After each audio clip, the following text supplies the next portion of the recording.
নমস্কার বন্ধুরা, রিঙ্কু রান্নাবান্না থেকে শুরু করছি আজকে ডিমের ডালনা। এর মধ্যে কী কী দিচ্ছি দেখুন। সর্বপ্রথম ডিমটাও সিদ্ধ করে নুন হলুদ মাখিয়ে নিয়েছি, আলুটাও নুন হলুদ মাখিয়ে রেখে দিয়েছি। এখানে দিয়েছি তেজপাতা একটা, গোটা জিরা, দুটো লং, দুটো ছোটো এলাচ, একটা দারচিনি, হলুদ গুঁড়ো, জিরে গুঁড়ো, কাশ্মীরি মির্চি, টমেটো কুচি, নুন, পেঁয়াজ কুচি, আদা রসুন আর কাঁচা লঙ্কা বাটা। আর নামাবার আগে গরম মশলার গুঁড়ো আর ঘি দিয়ে নামাবো। কড়াইতে আমি পরিমাণ মতো তেল দিয়ে দিচ্ছি। তেলটা গরম হয়ে গেছে, এইবারে ডিমগুলো ভেজে নেব।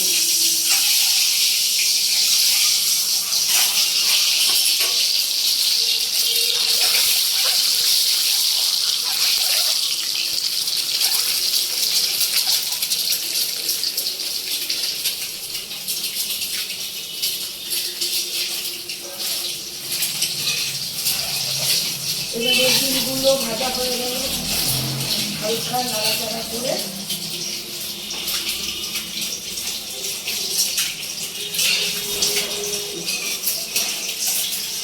বন্ধুরা, আপনারা সবাই কেমন আছেন? আশা করি খুব ভালো আছেন, আমিও ভালো আছি। এই যে ডিমগুলো এইবারে ভাজা হয়ে গেছে, এবার তুলে নিলাম।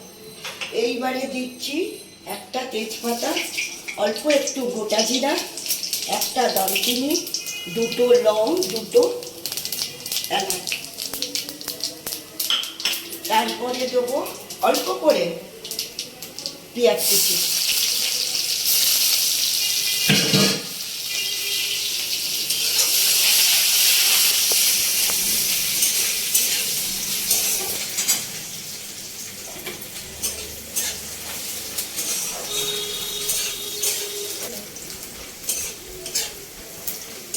পেঁয়াজ এগুলো সব ভাজা ভাজা হয়ে গেছে, এবারে আলুগুলো এর মধ্যে দিয়ে দিচ্ছি।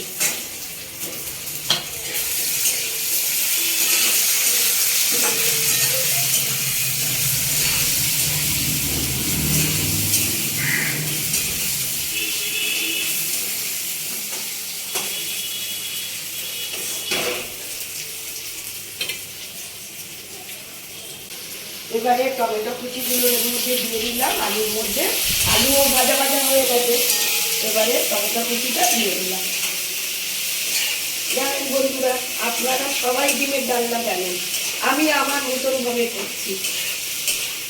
আপনারা সকলে একটু করে দেখবেন বাড়িতে কেমন হয়। এইবারে দেব হলুদ গুঁড়ো, জিরে গুঁড়ো, কাশ্মীরি মির্চি, পরিমাণ মতন নুন। তারপর দেব আদা রসুনের পেস্ট, কাঁচা লঙ্কা এর মধ্যেই দেওয়া আছে।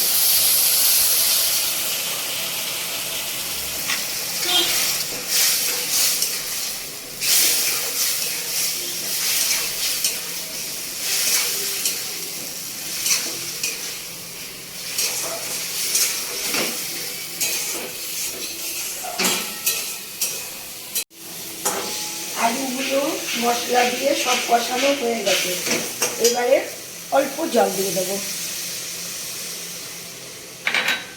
জল দিয়ে দিলাম।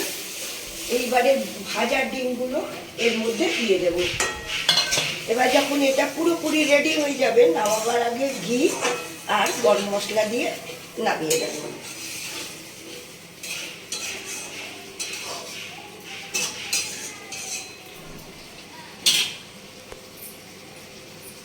আপনারা সবাই আমার এই ছোট্ট রেসিপিটা ডিমের ডালনা বানিয়ে খাবেন বন্ধুরা, খেয়ে আমাকে কমেন্ট করে জানাবেন।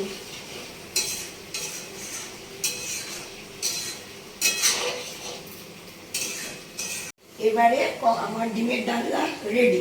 এবারে ঘি আর গুঁড়ো গরম মশলা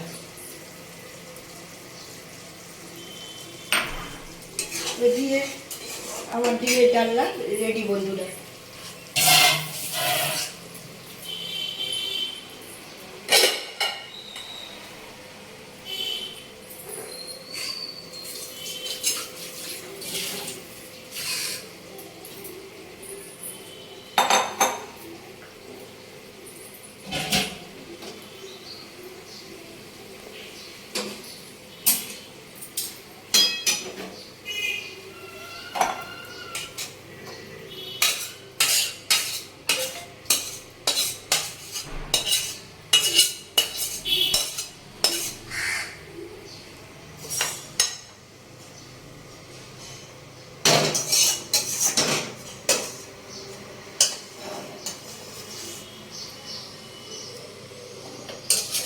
এই রিঙ্কু রান্নাবান্না থেকে আজ যে রেসিপিটা বানিয়েছি ডিমের ডালনা, আপনাদের যদি ভালো লাগে তাহলে চ্যানেলটা সাবস্ক্রাইব করবেন, লাইক দেবেন, শেয়ার করবেন।